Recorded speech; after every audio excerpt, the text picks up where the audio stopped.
بسم الله الرحمن الرحيم الحمد لله حمدا كثيرا طيبا مباركا فيه كما يحب ربنا ويرضى أشهد أن لا إله إلا الله وحده لا شريك له وأشهد أن محمدا عبده ورسوله الناصح الأمين اللهم صل على نبينا محمد وعلى آله وصحبه أجمعين ومن تمسك بسنته إلى يوم الدين ثم أما بعد الحمد لله. We continue going over the tremendous book by the Fadilatul Shaykh Al-Allama Imam bin Baz rahimahullah ta'ala, that book which is entitled Durus al-Muhimma li'amat al-Ummah, important lessons for the general masses of the Muslims, for the Muslims. Now, we are still speaking about and going over the conditions for La ilaha illallah.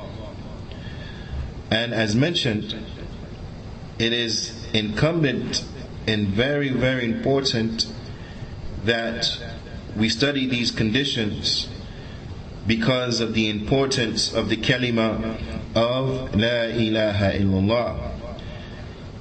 It is a must that we know and we understand the conditions so that we may believe in them properly.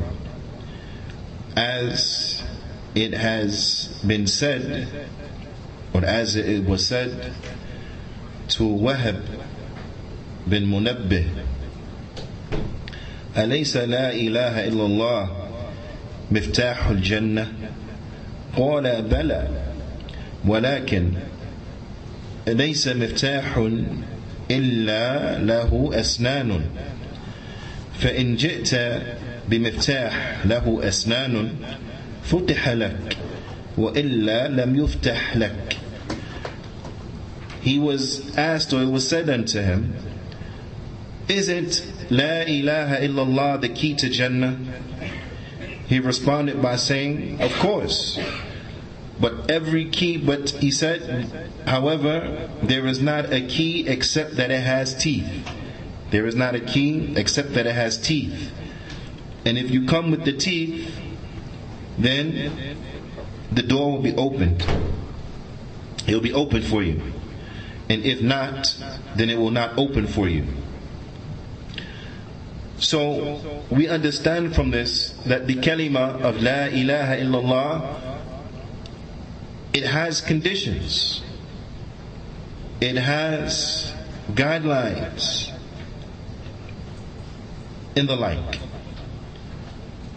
So in taking some time to benefit from that which is extremely and crucially beneficial unto us, we have been going over the conditions of La ilaha illallah. And we have reached the sixth condition. We have reached the sixth condition, which is al-inqiyad, which is compliance. قال فضيلة الشيخ عبد الرزاق بن شيخ عبد المحسن Al-Abbad al-Badr حفظهم ta'ala, he mentions, he says, السادس من شروطها, that the sixth from the conditions, or from its conditions, al-inqiyad al-munafi lil-tark. It is a compliance which will negate an abandonment.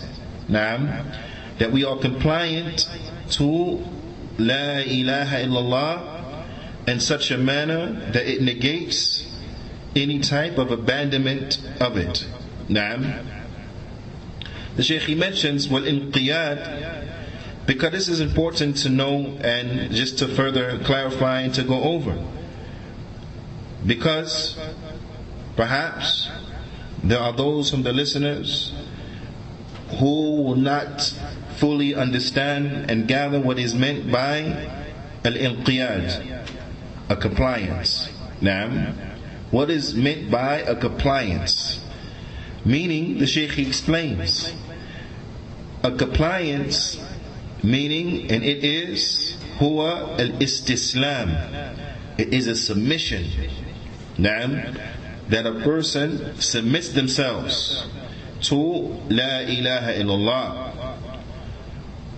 wa tawa'iyyah, and that one humbles themselves to it, that which is necessitated by it, that which is required as relates to it, so on and so forth. Naam. There has to be a submission, there has to be a compliance, there has to be what would you say? That we submit ourselves to it. I can't think of any better way of expressing that at this point.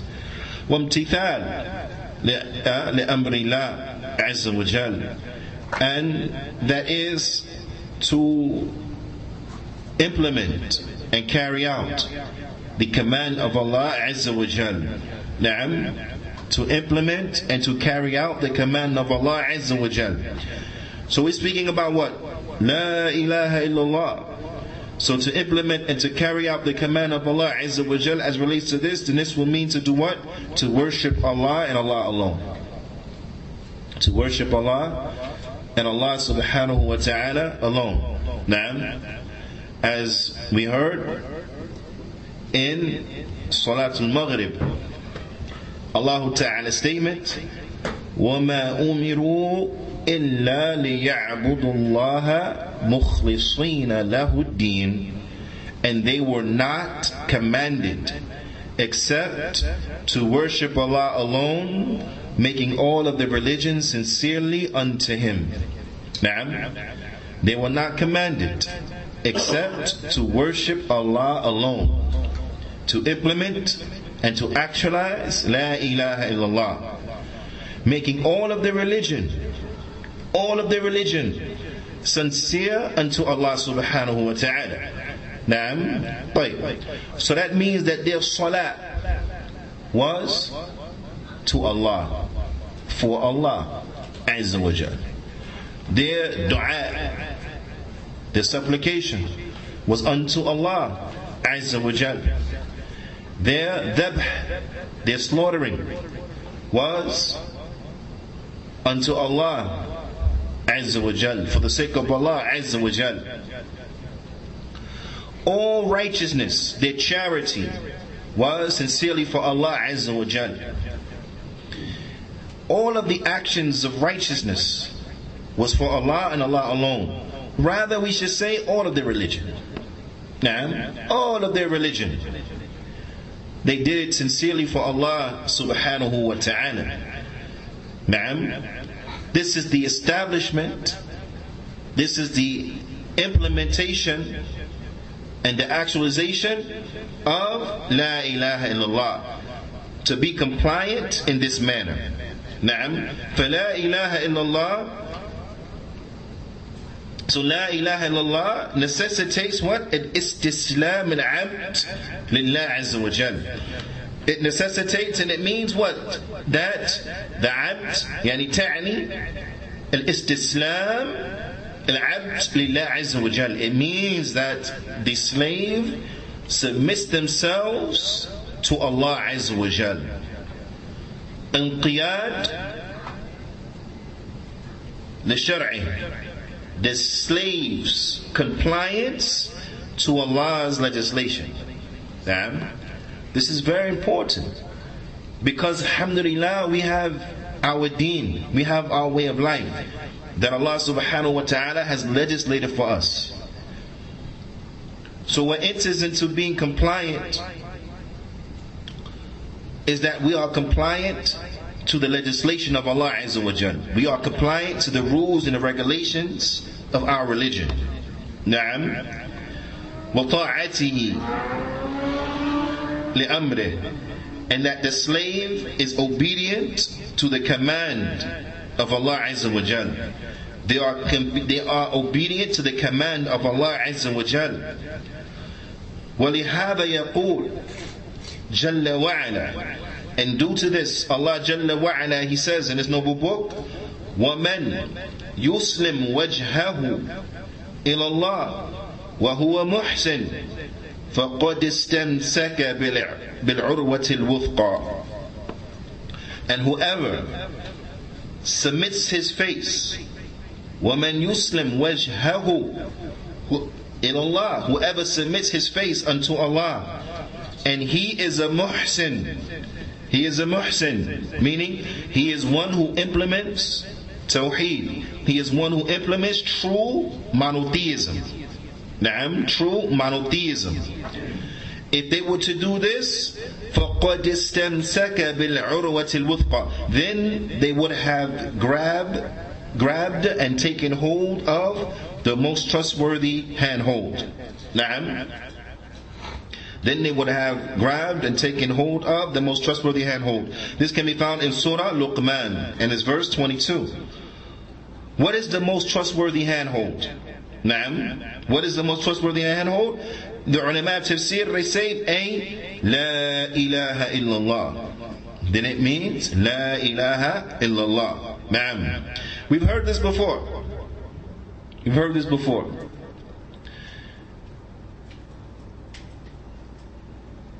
In a verse which highlights and expresses the meaning for the kalima of La ilaha illallah. And that is that ayah that is in Surah Al-Baqarah. And it's verse 256. It is the ayah after Ayatul Kursi. Does anyone know offhand and remember the ayah? There is no compulsion in religion.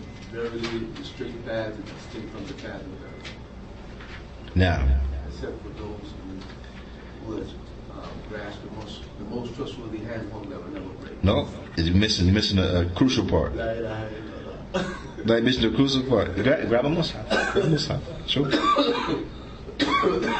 Because now, see, I want you to tell me. 256, right? 256, yes. For those who are online, feel free to write it out, inshallah ta'ala. But you're right. In the first part, La ikraha fi din. There's no compulsion in the religion. قَدْ تَبَيَّنَ الرُّشْدُ مِنَ الْغَيِّ.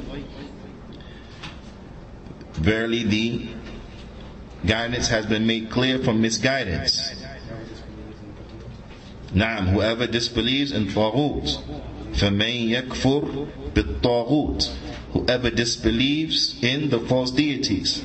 Was I going to say? And believes in Allah. وَيُؤْمِن بِاللَّهِ. Now listen, stop here. This is the dalil for the meaning of La ilaha illallah. فَمَنْ يَكْفُرْ بِالطَّاغُوتِ وَيُؤْمِن بِاللَّهِ. Whoever disbelieves in the false deities and they believe in Allah. Because we find here a disbelief in false deities. That's a what? A negation. And a belief in Allah. The belief in Allah, this is an affirmation. Right? So, فَمَنْ يَكْفُرْ بِالطَّاغُوتِ. Whoever disbelieves in the false deities, this is like the statement, La ilaha. Right? وَيُؤْمِن بِاللَّهِ. And believe in Allah. This is like the statement, illallah. Same meaning. So you see how this is the meaning for La ilaha illallah. Now, if they do this, and remember we're talking about what? La ilaha illallah. This is a dalil for it. Whoever does that, what's the verse go on to say? Then he has grasped the most trustworthy handhold that will never break. لَا انْفِصَامَ لَهَا. فَقَدْ اسْتَمْسَكَ بِالْعِرْوَةِ الْوُثْقَى. لَا انْفِصَامَ لَهَا. Then they will have taken hold of the most trustworthy handhold that will not break. Now, so the shahid is that what we're not what we was asking for is, where did we hear this before? Here in this ayah. Right? So Allah Ta'ala, He says in Surah Luqman that whoever submits his face unto Allah, وَهُوَ مُحْسِن, he submits his face to Allah and he is a muhsin, meaning muhsin here means muwahhid. So muhsin here, what does it mean? It means muwahhid. It means one who is a monotheist, one who implements tawheed. That's what muhsin means here. Na'am. So whoever submits his face to Allah, remember we're talking about what? Being compliant. What does compliant mean? That one submits. He submits to Allah. He submits to Allah's commands. He's obedient unto Allah. This is what it means. He's compliant. He's compliant. He implements. He establishes tawheed. Whoever establishes the tawheed, he implements the tawheed. Then this person is what? He's a muhsin. He's a monotheist. He's a muwahhid. He's a good doer. Yani muhsin. He's a good doer, meaning muwahhid, monotheist. He's one who implements the tawheed. If he does this, then what we have done, فَقَدْ اسْتَمْسَكَ بِالْعُرْوَةِ الْوُثْقَى, then he would have taken hold of the most trustworthy handhold. What is the most trustworthy handhold? La ilaha illallah. You see? So from this ayah, Allah Ta'ala, He says what?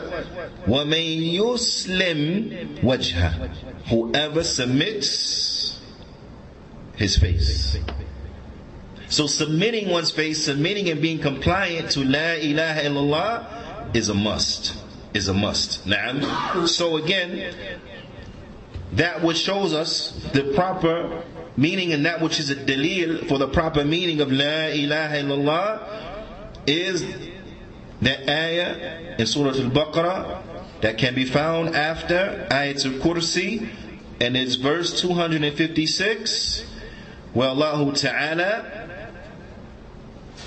says, what? What's the part of the ayah that's a proof for the meaning of La ilaha illallah? You tell me. Whoever disbelieves in Taghut and what? No, and believe in Allah. Now, whoever disbelieves in the false deities and they believe in Allah. But this shows us the true meaning of La ilaha illallah. Because what is the true meaning of La ilaha illallah? Is what? No. I want you to read, to give me the expression that the ulama they mentioned. That is the meaning of La ilaha illallah. It is what? I'll give it to you in Arabic. I want you to, maybe that'll jog the memory. La ma'buda bihaqqin illallah. None has the right to be worshipped in truth except for Allah alone. Ahsant. None has the right to be worshipped in truth except Allah. That is the meaning of La ilaha illallah. What's the dalil? This ayah. There's a lot of adillah, but from them, this ayah. That's in 256 from Surah Al-Baqarah. Naam. 256 from Surah Al-Baqarah. Naam. But in that ayah, Allah Ta'ala, He mentions Urwatul Wuthqa, the most trustworthy handhold. The most trustworthy handhold is what? La ilaha illallah. Ahsant. In Surah Luqman, Allah Ta'ala, He mentions وَمَن يُسْلِمْ وَجْهَهُ, and whoever submits his face. This portion of the ayah points to what concept? What does this point to? Whoever submits their face. What does that point to? It's a proof for what? Compliance. Nah, sense. It is a proof for compliance, that we have to be compliant. Naam. But Allah Ta'ala in the ayah, He says, وَهُوَ مُحْسِن, and this person is a muhsin. He's a good doer. What does it mean that this one has done well? He's a good doer. Muhsin here means what? Na'am means he establishes tawheed. What's muwahhid? Na'am mean that he's muwahhid. He establishes tawheed. This is what muhsin means. If a person submits his face, meaning he's compliant, and he's a muhsin, he establishes tawheed, then he would have taken hold. فَقَدْ اسْتَمْسَكَ بِالْعُرْوَةِ الْوُثْقَى, then he would have taken hold of the most trustworthy handhold. What is the most trustworthy handhold in this verse? Is what? It's like a trick question.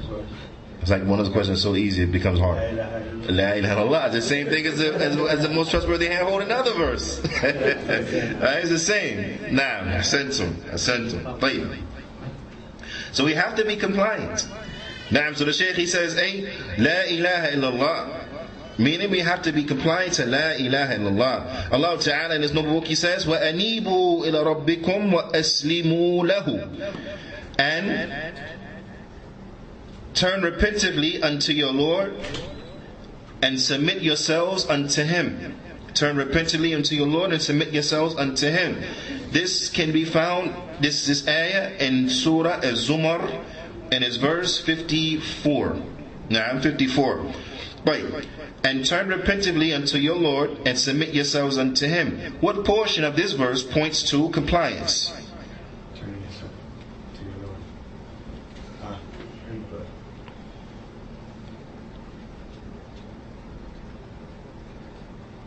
Submitting to Him. Naam, and submitting to Him. Because compliance means what? To submit. Right?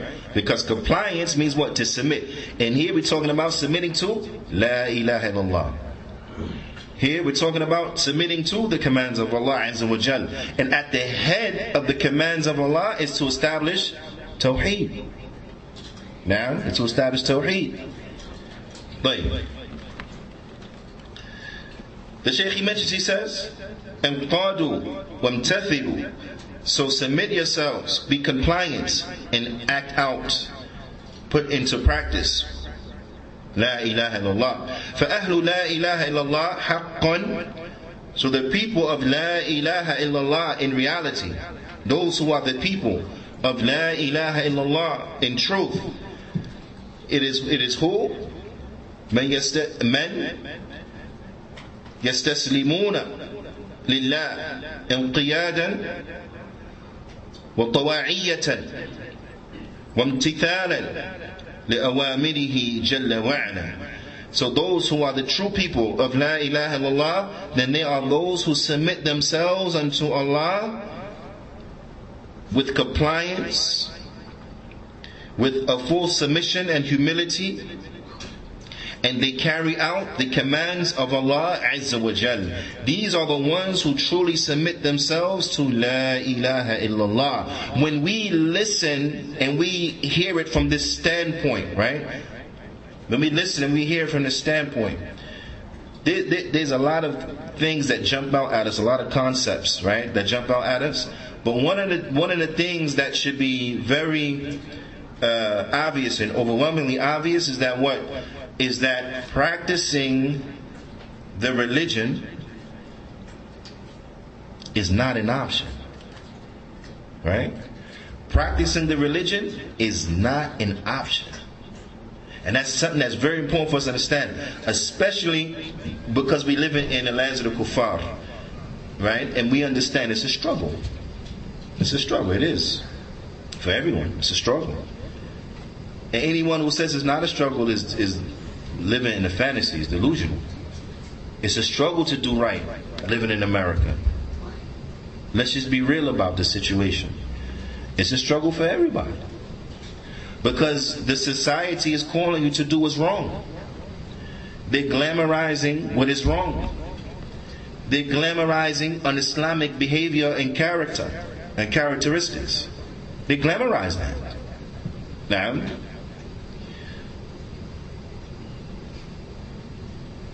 the society fights us, makes it difficult for us to do what's right. Right or wrong, we have to fight for our rights. Right? We have to fight and struggle to do the basics. Correct? This is the society. Let's think about this. Let's think about this. And I really want everyone to pay very close attention. Let's think about this right now. We live in a society that it becomes, and we're speaking generally, right? We have exceptions to the rules. We know this. We have exceptions to the rules. But we're talking generally. Generally. For the men for the men. It is wajib upon us to pray 5 times a day in where? The masjid. Now, it's obligatory on all Muslims to pray 5 times a day. But for the males, for the menfolk, 5 times a day in the masjid. You with me? Okay, brothers. What's the first thing we're going to be questioned about on the Day of Judgment? The Salah. We're going to put everything into perspective now. What's the first thing that we're going to be questioned about on the Day of Judgment? The prayer. And we're supposed to be praying 5 times a day where? In the Masjid. Living here in this country as men, generally speaking, is that something that we can easily pull off? Is that something that is generally pulled off? No, it is not. Why? At work. You're at work, right? What's up with Dhuhr? Asr? What's the problem? Work. Fajr? What's the problem? Work. Because you got to leave early, right? Right? Some jobs, you have to start when it's Fajr. So you're praying Fajr where? You're praying it, alhamdulillah. But where you praying it at? Work. Some brothers got to pray it at the rest stop. Because they got to leave before Fajr. Fajr come in, they got a rest stop. They stop at the rest stop, they pray outside, get back in the car, and then ride on to work. Correct? But is society helping us? Or is it fighting us? Right? Okay, back to the Salah. Men, Jumu'ah, wajib upon what? The men, correct? But your boss just give you off for Jumu'ah like that? Or you got to fight for it? You got to fight for it.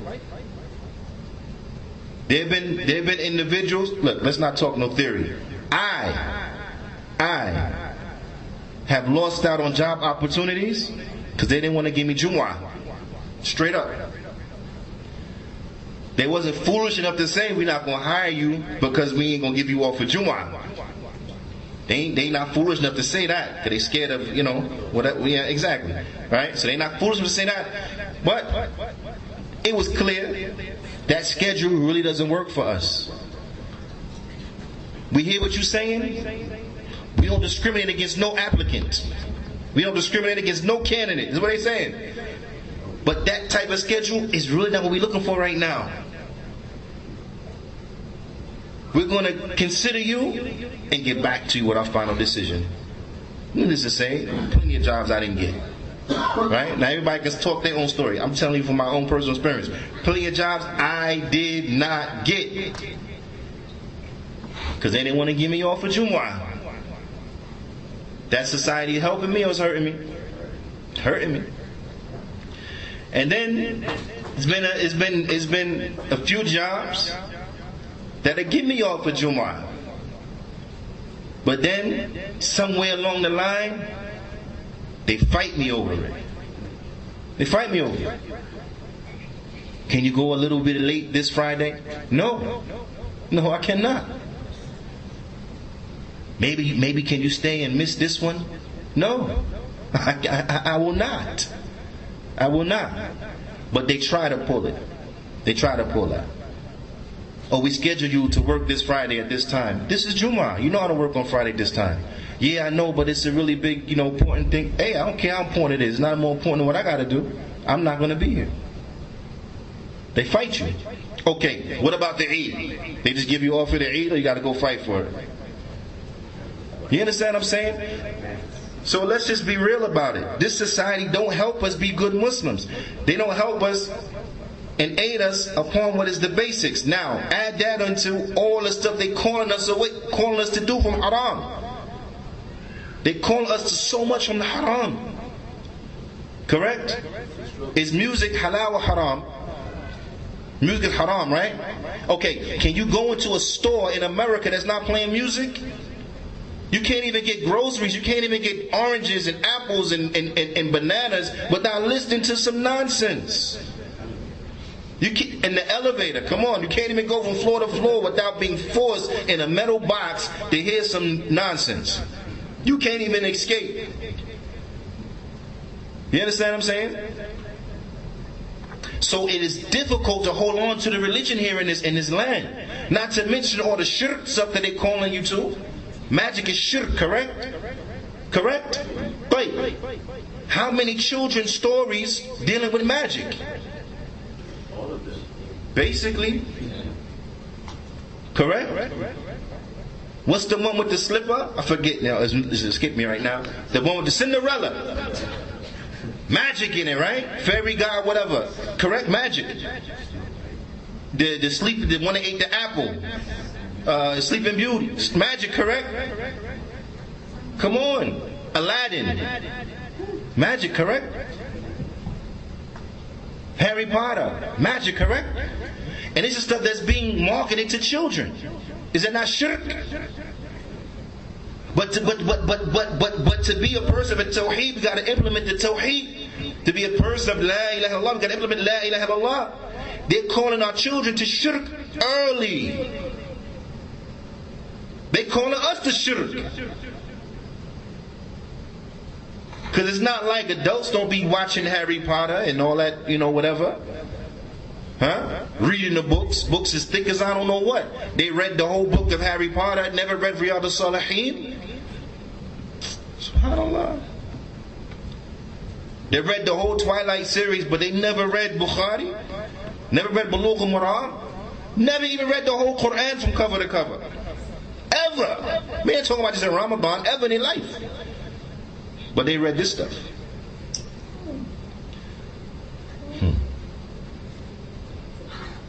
So these things, and this is what is important, right? Because we trying to survive, man. That's the reality.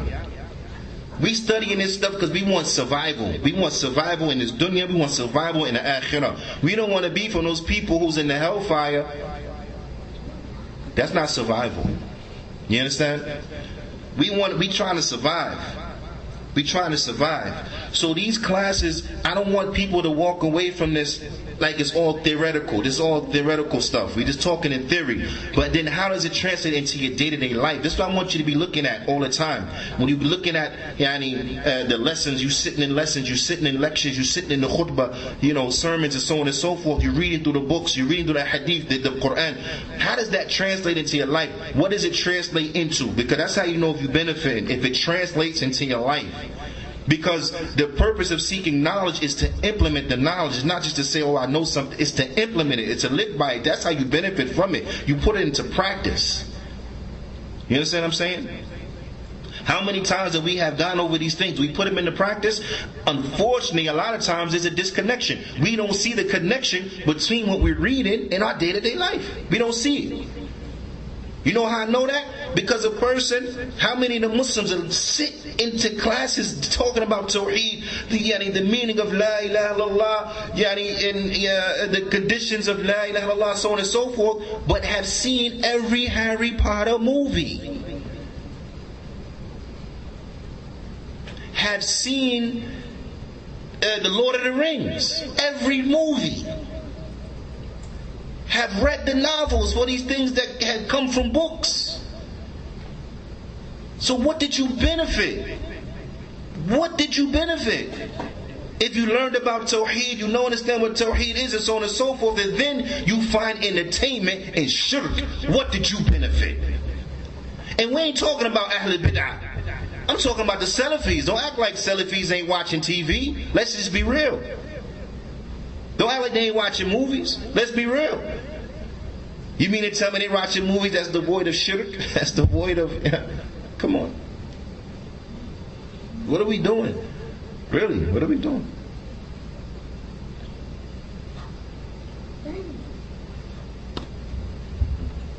The Shaykh Hafidhullah Ta'ala, Shaykh Abdul Razak, he goes on to mention the 7th condition of La ilaha illallah. The Shaykh he mentions, he says, السابع من شروطها القبول المنافي للرد. He says that it's an acceptance that negates a rejection, right? Because to benefit from La ilaha illallah, we have to accept it. Because if we reject it, even though we know what it means and so on and so forth, then it will not benefit us. But we have to accept it. Al-Qubul, the Shaykh, he mentions that acceptance, لهذه الكلمة, that we accept this kalima. We accept La ilaha illallah. وَلِمَا تَقْتَضِيهِ مِن تَوْحِيدِ اللَّهِ عَزَّ وَجَلَّ وَإِخْلَاصِ الدِّينِ لَهُ. And that we accept that which is necessitated from a tawheed, that which is necessitated by a tawheed for Allah Azza wa Jal, singing out Allah alone, and making all of our religion sincerely unto Allah, making all of our religion sincerely unto Allah. Now, I want you to contemplate on that for a quick second. Making all of the religion sincere unto Allah. When it comes to religious affairs, this could enter into other than that, but let's just focus on this for now, right? To keep it simple. When it comes to religious affairs, is Allah and pleasing Allah our top priority? That's the question we have to answer ourselves. Now, when it comes to religious affairs, things dealing with the deen, is Allah our main concern? Now, don't you think about that?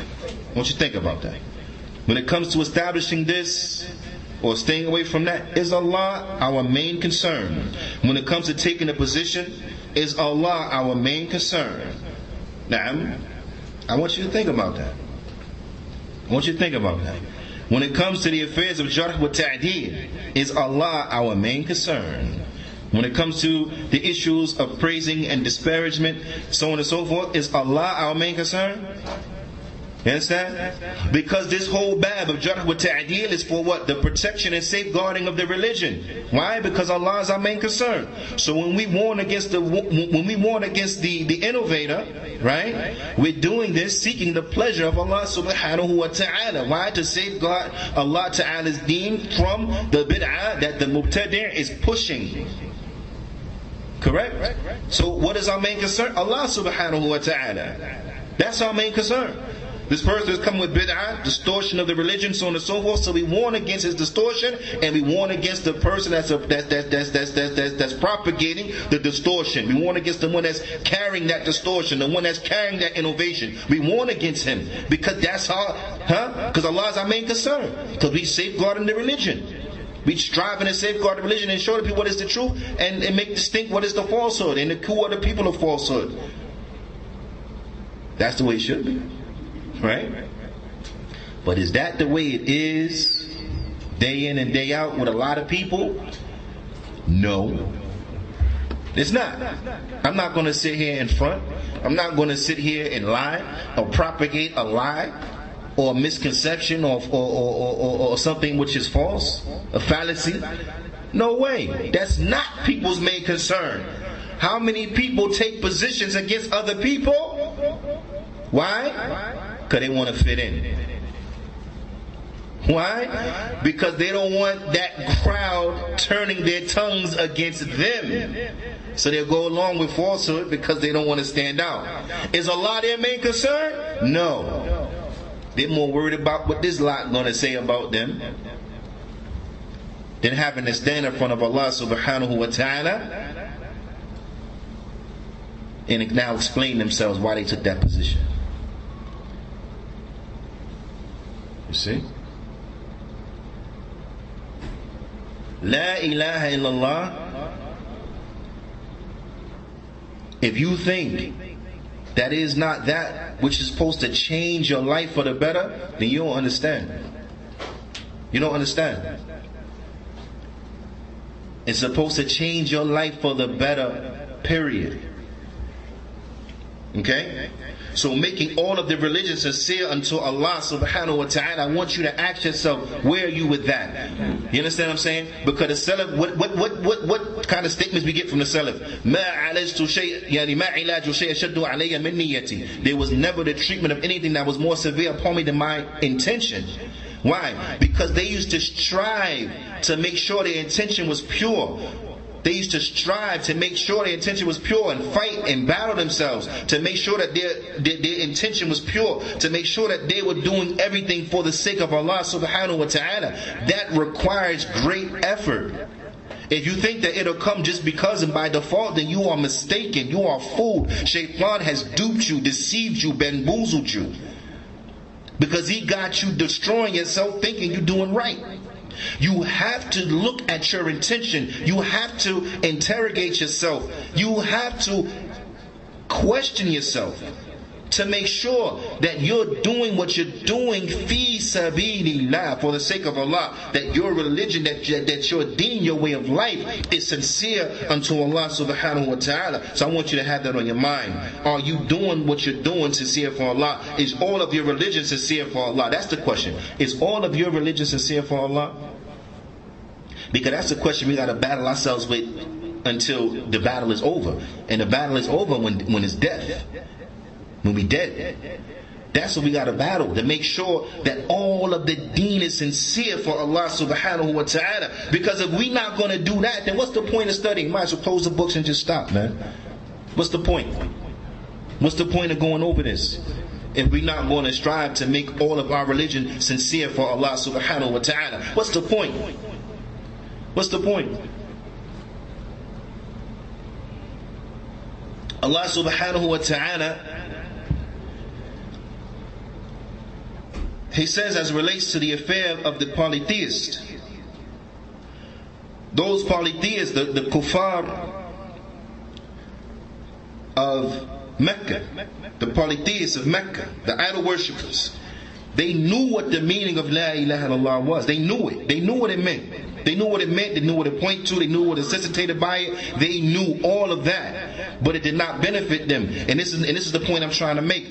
The mere knowledge of something is not going to benefit us. It's not going to benefit us if we don't bring all of the conditions of La ilaha illallah. If we don't bring all the conditions, if we don't submit ourselves, if we don't accept it, so on and so forth, it's not going to benefit us. Allah Ta'ala, He tells us about the polytheists. إِنَّهُمْ كَانُوا إِذَا قِيلَ لَهُمْ لَا إِلَهَ إِلَّا اللَّهِ يَسْتَكْبِرُونَ. That when it was said unto them, La ilaha illallah, they became arrogant. They became prideful. They rejected it out of haughtiness, arrogance, pridefulness. وَيَقُولُونَ, and they said, which shows it, what Allah Ta'ala tells us about them, it shows us what? That they understood what it meant. وَيَقُولُونَ, and they said, أَإِنَّا لَتَارِكُوا آلِهَتِنَا لِشَاعِرٍ مَجْنُونَ. They said, should we leave all of our gods for a mad poet? Which shows that what? They understood what it meant and what was necessitated by it. That when you say La ilaha illallah, then there is no ibadah to anything except Allah. There is no worship to anything except Allah.